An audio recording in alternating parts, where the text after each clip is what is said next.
Aujourd'hui, nous allons parler de 7 des péchés sexuels les plus terribles dans la Bible.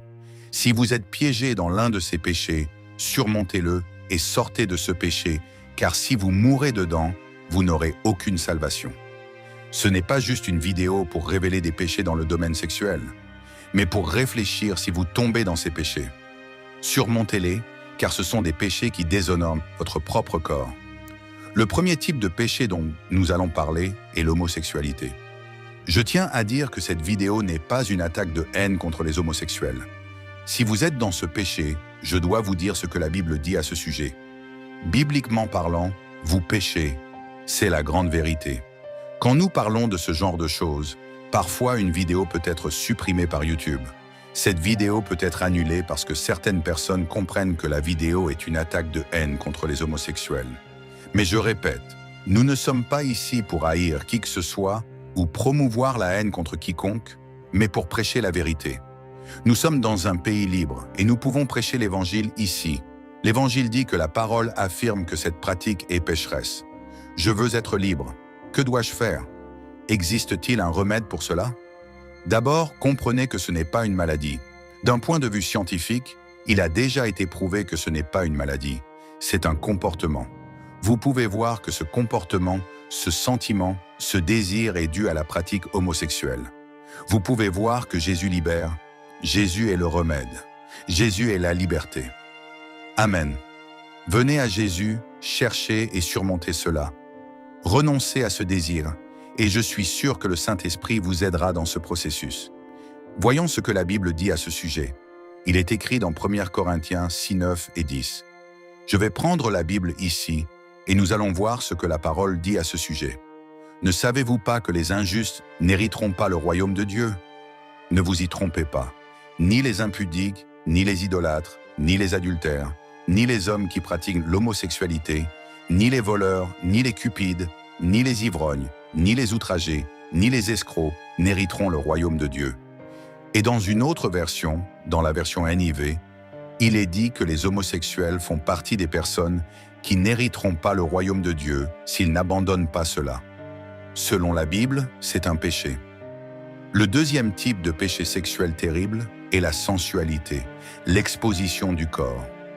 Saviez-vous que lorsque vous vous habillez de manière sensuelle, montrant votre corps, même en exhibant vos parties privées, vous péchez? Lorsque vous exhibez votre corps, c'est un type de péché sexuel. Peut-être que vous ne le saviez pas jusqu'à présent, mais maintenant vous le savez. Et il y a même des croyants qui sont déjà venus à Jésus, mais n'ont jamais abandonné leur manière de s'habiller inappropriée.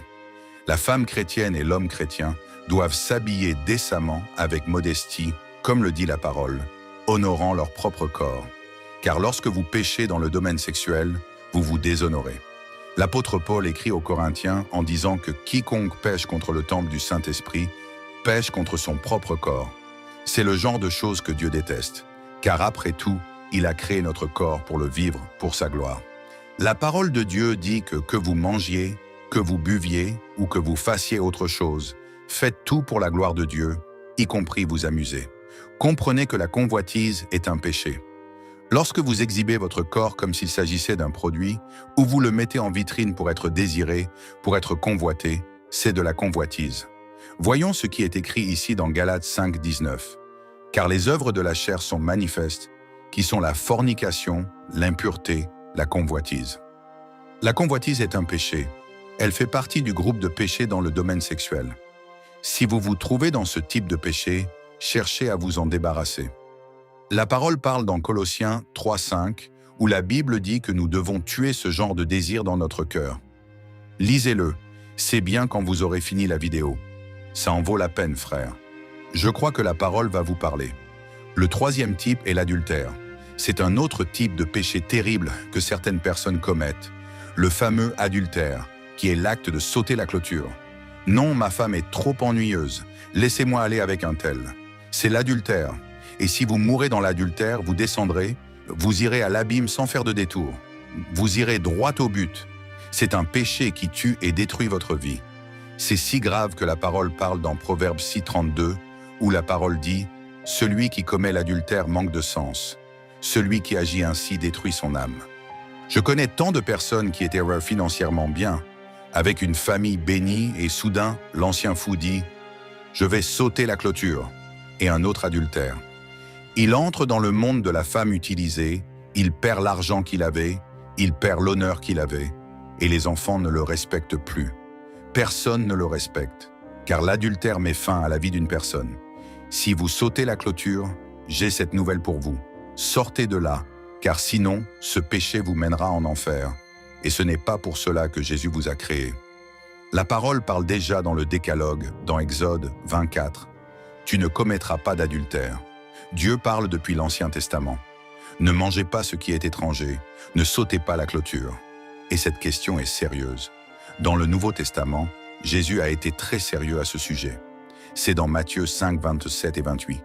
Jésus a dit « Regardez, si vous regardez une femme pour la désirer. » Là, Jésus a dit « Si vous faites cela, que ce soit à travers un téléphone portable ou à travers la télévision, Jésus, dans mon cœur, vous avez déjà commis l'adultère avec cette femme. » Voyez à quel point c'est sérieux. Voyez à quel point la question est grave.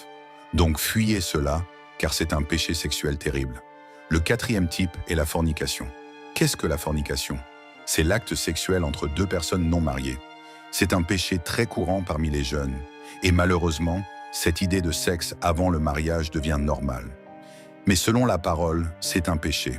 Si vous n'êtes pas marié et que vous avez une vie sexuelle active avant le mariage, vous êtes dans la fornication. Vous pouvez être sûr que le sexe avant le mariage vous mènera en enfer. Le péché vous mène à la perdition. Il est nécessaire que Jésus entre dans la vie de cette personne pour être sauvé. Donc c'est un péché. La société dit que c'est normal. Ce n'est pas normal. C'est bon pour la santé d'avoir des relations sexuelles, disent-ils. C'est normal. Il n'y a rien de mal avec le sexe sans engagement. À la fin de la fête, aller au motel et avoir une vie sexuelle vous mènera directement en enfer. Si vous ne laissez pas cette vie, vous pouvez en être sûr, mais Jésus veut vous sauver. Ce péché est si grave que la parole dit aux croyants qu'il ne devrait même pas être discuté dans des groupes d'amis. C'est un sujet qui ne devrait même pas être mentionné dans le sens de se réjouir ou d'exhiber. Il y a des gens qui exhibent. Non, quand je n'étais pas croyant, je sortais avec 4 femmes en une nuit. La parole dit que nous ne devrions pas en parler dans le sens de plaisanter ou de nous réjouir avec ce sujet. Voyez ce qui est écrit dans Éphésiens 5.3. Mais la fornication et toute impureté ou convoitise, qu'elle ne soit même pas nommée parmi vous, comme il convient aux saints. Vous êtes saints, c'est ce que la parole de Dieu dit. Un saint n'est pas quelqu'un que les gens mettent sur les murs. Un saint, c'est vous qui avez reçu Jésus dans votre vie. Vous êtes appelés saints. Nous devons parler de cette affaire. Une vidéo comme celle-ci doit être prêchée dans l'Église. Beaucoup de gens ne prêchent pas sur cela. Ils pensent que c'est mal. Le sujet ne peut pas être touché. Le sujet doit être touché. Il doit être alerté parce que c'est similaire aux drogues. Quand la personne tombe ici, seule la grâce de Jésus peut libérer la personne. Alors mariez-vous. Le sexe ne sera en aucun cas un péché parce que vous êtes mariés.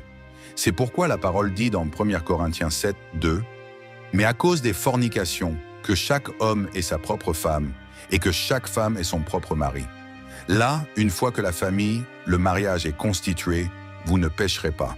Donc, la fornication est un péché. 5e type, la masturbation. Peu de gens parlent de cela, mais c'est un péché. Il existe même des études qui disent que c'est bon pour la santé que la personne pratique la masturbation pendant la journée. Mais selon la Bible, c'est un péché. Vous utilisez votre corps pour pécher. Donc même si la science dit qu'il n'y a rien de mal à cela, que c'est même bon pour la santé, la Bible appelle cette pratique un péché. La parole dit que nous devons honorer notre corps. Comprenez cela. Voyez ce qui est écrit dans les 1er Thessaloniciens 4.4, que chacun de vous sache contrôler son propre corps dans la sainteté et l'honneur. Honorez votre corps, vivant pour la gloire de Dieu. Y a-t-il un moyen de surmonter cela?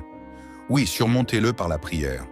Mettez votre genou à terre, parlez à Dieu, demandez la grâce de Dieu, allez à la parole de Dieu, passez du temps à lire la Bible. Lorsque vous mettez la parole dans votre esprit, vous renforcez votre esprit. Vous vous remplissez de choses de Dieu. Parlez également à votre pasteur. Ce sont des recommandations importantes. Demandez de l'aide à quelqu'un d'expérience près de vous. surtout à quelqu'un qui a déjà surmonté cela et que vous connaissez. En d'autres termes, cherchez de l'aide. Ne mourrez pas dans le péché car vous serez condamné en mourant dans le péché. 6e type, la prostitution. La prostitution, la fornication, l'adultère. Ne sont-ils pas les mêmes? Non. L'adultère est la pratique sexuelle de quelqu'un qui est marié et qui saute la clôture, ayant une relation extra-conjugale. La fornication est l'acte sexuel de quelqu'un qui n'est pas encore marié et cette personne cherche à avoir une vie sexuelle avec quelqu'un. La prostitution est liée à la personne qui vend son corps, que ce soit sur des sites où la personne enregistre des vidéos à caractère sexuel, fait des programmes, etc. On dit que c'est l'un des plus anciens métiers du monde, si l'on peut appeler cela un métier, la soi-disant prostitution. Et voici un avertissement pour vous. Si vous consommez du contenu adulte sur des sites de pornographie, vous êtes directement impliqué dans la prostitution, même si cela n'est pas appelé prostitution par eux. Mais dans la vision de la Bible, cela est appelé prostitution. Les femmes, les acteurs, gagnent de l'argent grâce à cela, donc elles vendent leur propre corps. Et lorsque vous regardez cette vidéo, ce visionnage génère de l'argent pour les acteurs. En d'autres termes, vous payez même indirectement. Mais lorsque vous regardez, vous envoyez de l'argent sur le compte de chaque acteur, de chaque actrice dans le monde de la pornographie. Peut-être que vous avez consommé sans savoir cela, mais si vous faites cela, vous êtes directement impliqué dans la prostitution. Et la parole dit de fuir l'immoralité. Fuyez la prostitution. Voyez ce que la parole dit dans Deutéronome 23, 17 à 18. Aucun homme ou femme israélite ne doit devenir un prostitué de sanctuaire. Vous ne devez pas apporter les gains d'une prostituée ou d'un prostitué dans la maison du Seigneur votre Dieu pour payer un vœu, car le Seigneur votre Dieu les déteste tous les deux. Dieu déteste cette pratique de la prostitution. Et là, la parole de Dieu dit que ces personnes, les Israélites, ne pouvaient même pas utiliser l'argent de la prostitution pour l'entretien de l'œuvre de Dieu, pour payer leurs vœux de quelque manière que ce soit. C'est quelque chose que Dieu déteste. Pensez au genre de choses que Dieu déteste. L'idolâtrie et la prostitution, deux choses terribles. Nous voyons dans la parole de Dieu de grandes conséquences pour ceux qui commettent ce genre de choses. L'idolâtrie est un péché contre Dieu et la prostitution, la fornication ou l'adultère est un péché contre votre propre corps. 7e type, l'inceste. Qu'est-ce que l'inceste? C'est la pratique sexuelle de personnes de la même famille, des personnes très proches, père avec fils, fils avec mère, frères entre eux. Il y a tant de choses répugnantes là-dehors qui nous laissent étonner, mais il y en a. Si nous devions parler trop de pratiques sexuelles qui sont mauvaises selon la parole de Dieu, nous resterions ici des heures à parler. Mais l'inceste est un péché. C'est mal, c'est quelque chose de répugnant, c'est quelque chose de dégoûtant. Voyez ce que dit la parole dans Lévitique 18:6. Personne ne doit s'approcher d'un proche pour avoir des relations sexuelles. Je suis le Seigneur. La pratique de l'inceste est un péché, en plus d'apporter des conséquences pour les enfants.